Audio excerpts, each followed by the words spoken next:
Assalamualaikum warahmatullahi wabarakatuh. Perkenalkan, kami dari kelompok 9 beranggotakan Windy Nurul Saputri, Debbie Putri Marisanti, Rapi Abror, Apisa Amelia, Putri Safnadifa, Meliani, Kotrunada MRT Putri, Revira Deswita, Rakanandi Riza Prayoga, dan Berta Uli Hutagalung akan menyampaikan materi mengenai jantung mata kuliah patofisiologi. Materi pertama akan disampaikan oleh Saudara Rakanandi Riza Prayoga. Organ jantung yaitu otot yang terbagi menjadi 4 ruang.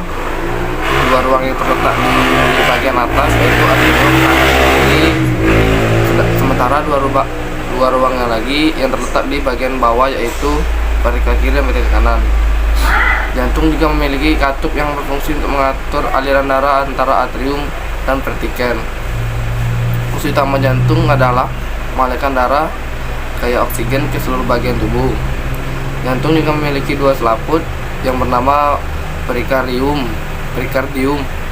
Fungsinya yaitu untuk melindungi jantung, menjaga jantung tetap pada tempatnya. Materi selanjutnya akan disampaikan oleh Putri Sapnadifa. Saya akan menjelaskan tentang penyakit jantung koroner. Penyakit jantung koroner terjadi ketika pembuluh darah yang mengalirkan darah ke jantung mengeras dan mengalami penyempitan. Kondisi ini dipicu oleh penumpukan kolesterol dan pembekuan darah di dalam arteri. Penyempitan arteri ini menyebabkan aliran darah dan oksigen ke jantung menjadi berkurang. Akibatnya, organ tersebut tidak berfungsi dengan normal. Proses terjadinya penyakit jantung koroner yaitu terjadi akibat aterosklerosis dan kerusakan lapisan dinding arteri bagian dalam. Aterosklerosis merupakan penyempitan pembuluh darah akibat pembentukan plak atau timbunan lemak di arteri. Arteriosklerosis akan menyebabkan arteri menjadi keras dan semakin sempit. Faktor risiko penyakit jantung koroner yaitu usia, riwayat keluarga, dan gaya hidup. Gejala penyakit jantung koroner yaitu angina, keringat dingin, pusing, sesak napas, dan mual atau nyeri ulu hati. Komplikasi penyakit jantung koroner yaitu seperti serangan jantung, gagal jantung, dan gangguan irama jantung atau aritmia. Pencegahan penyakit jantung koroner seperti tidak merokok, mengkonsumsi makanan yang sehat dan seimbang, menghindari makanan yang mengandung lemak jenuh, menghindari asupan gula berlebih, aktif secara fisik seperti berolahraga misalnya, mengelola stres, menjaga kualitas tidur yang baik, dan penurunan berat badan bagi penderita obesitas. Materi selanjutnya akan disampaikan oleh Saya Debbie Putri Marisanti akan menjelaskan tentang jenis obat-obatan untuk penyakit jantung koroner dan tentang materi penyakit serangan jantung. Nah, yang pertama itu jenis-jenis obat untuk penyakit jantung koroner, yaitu yang pertama ada obat-obat pengencer darah. Nah, berfungsi agar tidak terjadinya pembekuan darah. Salah satu obat pengencer darah yaitu aspirin dalam dosis yang rendah. Tidak hanya aspirin, ada juga obat-obat pengencer lainnya yaitu bernama clopidogrel, rivaroxaban, ticagrelor, dan prasugrel. Yang kedua itu obat statin. Jenis obat statin yaitu menurunkan kadar kolesterol dan menstabilkan flak agar tidak mudah luruh. Nah, obatnya itu diantaranya ada atorvastatin, rosuvastatin, simvastatin, dan pravastatin. Yang ketiga itu jenis obat-obatan nitrat, di mana berfungsi untuk melebar pembuluh darah. Obat ini menjadi salah satu pilihan untuk penyakit jantung koroner. Nah, sediaannya itu bisa berbentuk spray maupun tablet. Yang keempat itu jenis obat beta blockers, di mana berfungsi untuk mengurangi kecepatan kadar detak jantung dan juga mengurangi tekanan darah. Obatnya itu ada metoprolol, carvedilol, bisoprolol, dan nebivolol. Selanjutnya itu tentang penyakit serangan jantung. Nah, atau yang dikenal dengan infark miokard, di mana ini kondisi darurat yang terjadi pada saat pasokan darah ke jantung itu tersumbat secara total, di mana sehingga sel-sel otot jantung itu mengalami kerusakan. Nah, penyakit ini disebabkan oleh penyakit jantung koroner, yang dimana tersumbatnya itu pasokan darah ke jantung itu tersumbatnya pada pembuluh utama, di mana itu pembuluh koroner. Nah, biasanya penyumbatan ini disebabkan oleh penimbunan lemak, terus terbentuknya flak, terjadinya dinding pada jantung itu luka, dan bisa juga pembekuan darah. Nah, orang yang terkena serangan jantung ini biasanya orang yang mengonsumsi minuman alkohol, makanan yang lemak jenuh, dan juga riwayat keluarga atau keturunan. Nah, gejalanya itu bisa dari nyeri dada, sesak napas, keringat dingin. Nah, jika penyakit serangan jantung ini tidak ditangani secara cepat, di mana kerusakan organ tersebut, pembuluh tersebut akan mengalami kerusakan sel-sel otot jantungnya itu, sehingga kerusakan ini melebar atau meluas. Akibatnya jantung itu akan berhenti bekerja. Selanjutnya akan disampaikan oleh Berta. Aritmia. Aritmia adalah gangguan pada irama jantung. Irama jantung pada penderita aritmia bisa terlalu cepat, terlalu lambat, atau tidak beraturan.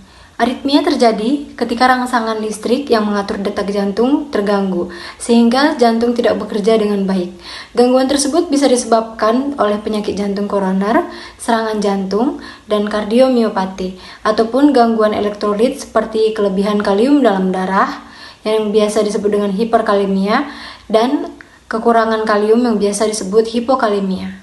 Penyakit ini bisa saja tidak menunjukkan gejala, akan tetapi sebagian pasien dengan penyakit jantung ini dapat mengalami keluhan cepat lelah, pusing, nyeri dada berdebar, dan serasa ingin pingsan.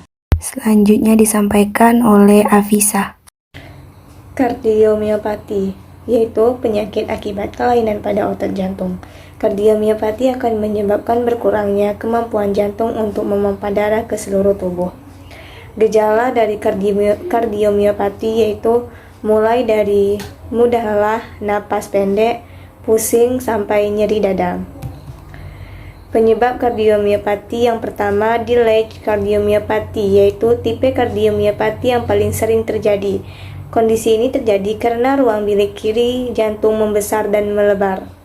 Yang kedua, hipertropik kardiomiopati, yaitu penebalan dinding dan otot jantung secara tidak normal. Yang ketiga, restrictive kardiomiopati, yaitu akibat otot jantung menjadi kaku dan tidak elastis. Yang keempat, arrhythmogenic particular kardiomiopati, yaitu terjadi akibat adanya jaringan parut di otot bilik kanan jantung. Faktor resiko kardiomiopati yaitu menderita hipertensi kronis, memiliki riwayat kardiomiopati pada anggota keluarga, menderita penyakit tiroid atau diabetes, pernah mengalami serangan jantung, penyakit jantung koroner atau infeksi pada jantung, dan mengalami obesitas. Pengobatan kardiomiopati yang pertama yaitu obat antiaritmia untuk mengatur agar detak jantung tetap teratur dan mencegah aritmia. Yang kedua, obat antihipertensi untuk menjaga dan mengelola tekanan darah. Yang ketiga, obat antikoagulan atau obat pengencer darah untuk mencegah terbentuknya gumpalan darah. Yang keempat, obat penghambat aldosteron untuk menyeimbangkan kadar mineral dalam tubuh sehingga jaringan otot dan saraf pada jantung dapat bekerja dengan baik. Selanjutnya disampaikan oleh Raffi. Baiklah, gagal jantung. Gagal jantung adalah kondisi jantung yang terlalu lemah untuk memompa darah ke seluruh tubuh. Bila berlangsung dalam jangka panjang, gagal jantung dapat memicu komplikasi serius yakni henti jantung, edema paru, gagal hati, dan gagal ginjal. Gejala utama gagal jantung meliputi sesak napas dan batuk-batuk terutama saat berbaring, nyeri dada setelah beraktivitas fisik, cepat lelah, serta pembengkakan pada tungkai. Selanjutnya akan disampaikan oleh Windy. Penyakit jantung bawaan. Apa itu penyakit jantung bawaan? Penyakit jantung bawaan atau PJB adalah kelainan pada struktur jantung yang umumnya muncul sejak lahir. Kelainan jantung ini bisa mengubah struktur, susunan arteri, pembuluh darah, dinding jantung, katup jantung, dan hal-hal yang terkait fungsi jantung.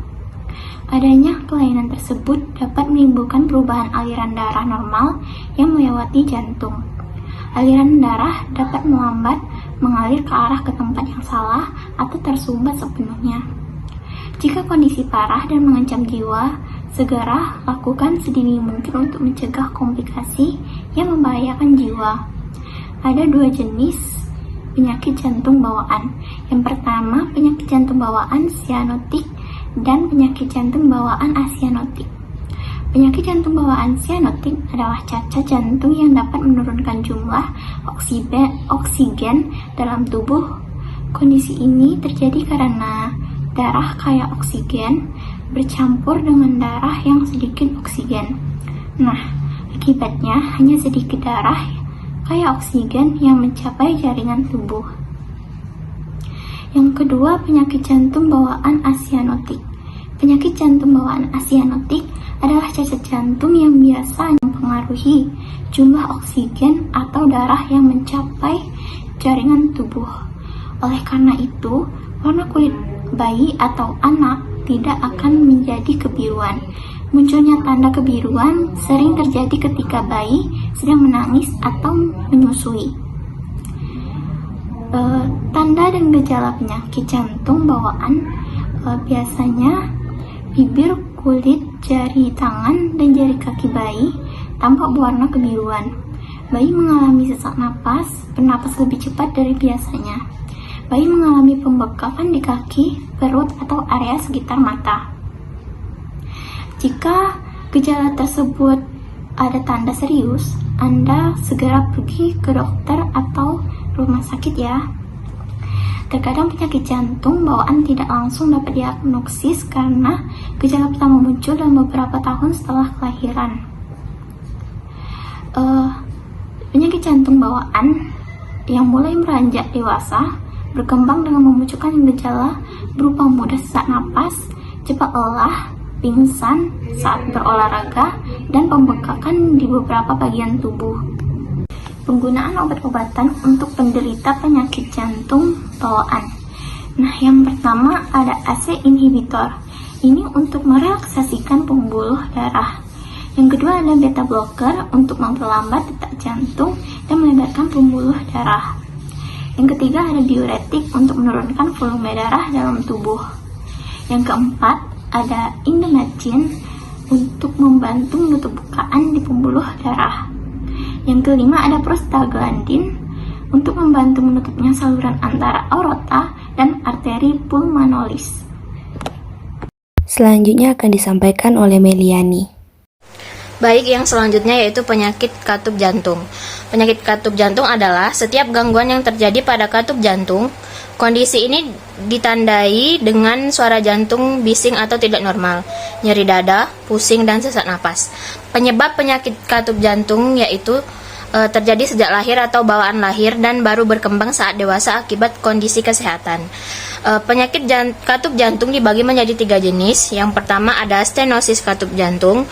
Stenosis katup jantung itu terjadi ketika jantung menjadi kaku, menebal, atau saling menempel, sehingga tidak dapat terbuka dengan baik. Kondisi tersebut membuat darah tidak dapat mengalir ke ruangan jantung atau pembuluh darah. Akibatnya, jantung harus bekerja lebih keras untuk memompa darah. Yang kedua yaitu ada insufiensi katup jantung atau regurgitasi. Pada kondisi ini, yang juga dikenal dengan istilah katup jantung bocor, katup jantung tidak dapat menutup dengan baik. Hal tersebut mengakibatkan darah dapat kembali ke ruangan jantung, sehingga jumlah darah yang dialirkan ke seluruh tubuh berkurang. Yang ketiga yaitu kelainan bentuk katup jantung. Pada kondisi ini, katup jantung bisa tidak terbentuk atau atresia atau berbentuk tidak semestinya. Biasanya kelainan ini terjadi sejak lahir, tergantung pada katup jantungnya. Kondisi ini bisa menyebabkan gangguan aliran darah yang berat, tetapi bisa juga tidak menyebabkan apa-apa. Pemberian obatnya yaitu yang pertama ada diuretik yang berfungsi untuk mengeluarkan cairan dari dalam aliran darah dan jaringan tubuh sehingga beban jantung dapat berkurang. Yang kedua ada beta blockers seperti bisoprolol yang berfungsi untuk menurunkan tekanan darah dan meningkatkan kerja jantung dengan cara membuat jantung berdetak lebih lambat. Yang ketiga ada anti-aritmia seperti amiodarone yang berfungsi untuk mengontrol gangguan irama jantung.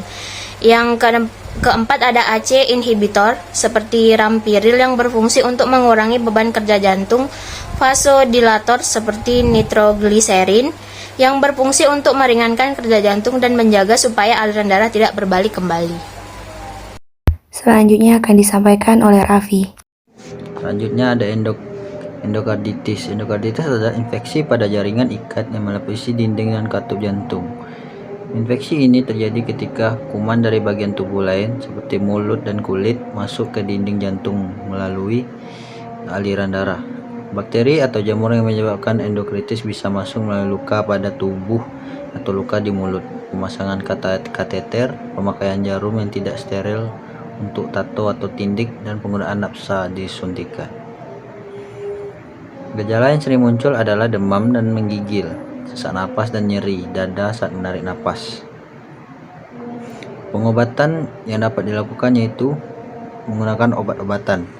Obat-obatan yang diberikan oleh dokter akan disesuaikan dengan jenis kuman yang menyebabkan infeksi. Jika penyebabnya adalah bakteri, pasien akan diberikan antibiotik suntik selama di rumah sakit. Dan jika disebabkan oleh jamur, dokter akan memberikan obat anti jamur. Kemudian operasi dilakukan pada pasien yang katup jantungnya sudah rusak atau pasien yang telah menderita endokarditis sejak lama. Operasi juga bisa dilakukan pada endokritis yang disebabkan oleh infeksi jamur. Operasi bertujuan untuk membuang jaringan yang mati, penumpukan cairan, dan jaringan parut dari ares yang terinfeksi. Selanjutnya akan disampaikan oleh Revira. Tumor jantung adalah pertumbuhan jaringan abnormal pada dinding jantung. Tumor dapat bersifat ganas atau jinak. Tumor ini dapat tumbuh di dinding otot jantung atau lapisan pelindung jantung perikardium. Gejalanya bisa meliputi sesak napas, pembengkakan di kaki, jantung berdebar tidak beraturan, kelelahan, tekanan darah rendah, kesulitan bernapas saat berbaring atau saat tidur, kepala pusing, bisa juga mengalami pingsan dan penurunan berat badan. Tumor adalah benjolan yang muncul akibat sel-sel tubuh tumbuh secara berlebihan. Kondisi ini terjadi ketika sel lama yang seharusnya mati masih terus bertahan hidup, sementara pembentukan sel-sel baru terus terjadi. Selanjutnya, infeksi jantung. Penyakit jantung juga dapat terjadi akibat infeksi atau peradangan pada membran yang melapisi jantung, perikardium. Beberapa jenis penyakit jantung akibat infeksi adalah miokarditis, endokarditis, dan perikarditis. Selanjutnya akan disampaikan oleh Kotrun Nada. Baiklah, materi selanjutnya mengenai faktor-faktor yang mempengaruhi penyakit jantung. Yang pertama, bertambahnya usia.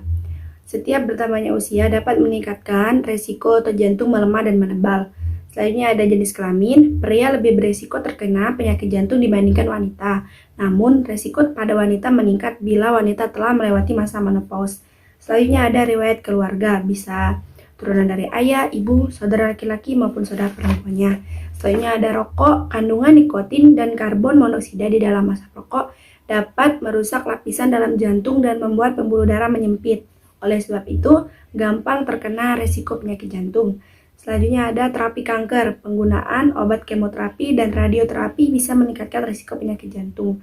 Selanjutnya ada pola makan yang buruk, konsumsi makanan tinggi lemak, gula, garam, kolesterol berkontribusi terkena penyakit jantung. Selanjutnya ada hipertensi, yaitu tekanan darah tinggi yang tidak terkendali juga dapat menyebabkan pembuluh darah menebal sehingga mempersempit aliran darah. Selanjutnya ada kadar kolesterol yang tinggi. Kolesterol tinggi dapat membentuk tumpukan plak pada jantung sehingga meningkatkan resiko terkena penyakit jantung. Selanjutnya ada kurang menjaga kebersihan diri, seperti tidak rutin mencuci tangan, gosok gigi, sehingga dapat membuat bakteri dan virus masuk ke dalam tubuh dan menginfeksi jantung.